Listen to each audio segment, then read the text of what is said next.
एक गोपी अपने माता पिता की सेवा कर रही है, उनको भोजन परोस रही थी।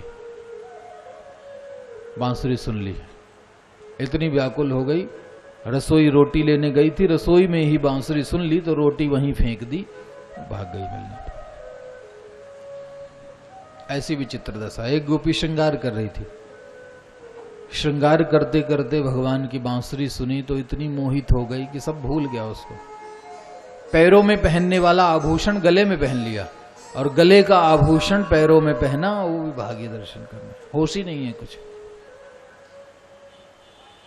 ये तो वो गोपियां हैं जो भगवान से मिलने के लिए चली गई थी। कुछ ऐसी भी थी जो नहीं जा पाई, उनकी क्या स्थिति। भगवान ने बांसुरी बजाई, एक गोपी ने बांसुरी सुनी, सुन करके भगवान का दर्शन करने के लिए भागी, रास्ता रोक दिया गया। उसके पति ने रोक दिया, तुम नहीं जा सकती, मेरा विवाह हुआ है। उसने कहा विवाह शरीर से हुआ है, आत्मा से नहीं हुआ। उसने उसी क्षण अपने शरीर को छोड़ दिया और सूक्ष्म प्राणों के साथ जाकर कृष्ण से मिली। सबसे पहले इसने ही दर्शन किया प्रभु को। कुछ ऐसी भी हैं जो न जा सकी न प्राण छोड़ सकी, उनका क्या हुआ। बांसुरी बजाई, भाव विवल हो गई, भागने के लिए तैयार हुई, घर वालों ने रास्ता रोक दिया। अब साधना तपस्या इतनी नहीं है कि अपना शरीर छोड़ सकें,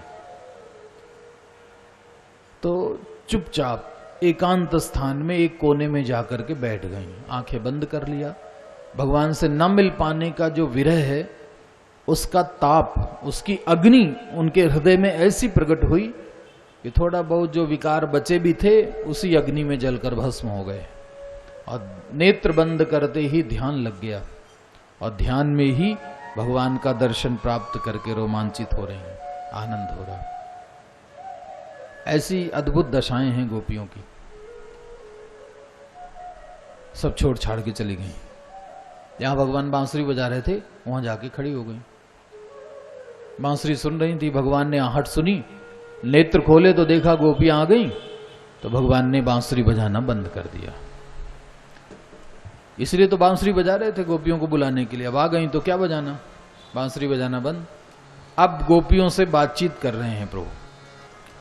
आपको पहले भी बताया भगवान बातचीत करने में बड़े कुशल हैं, बहुत बढ़िया बातें करते हैं। गोपियों को देखा, उनसे बातचीत करना प्रारंभ कर दिया।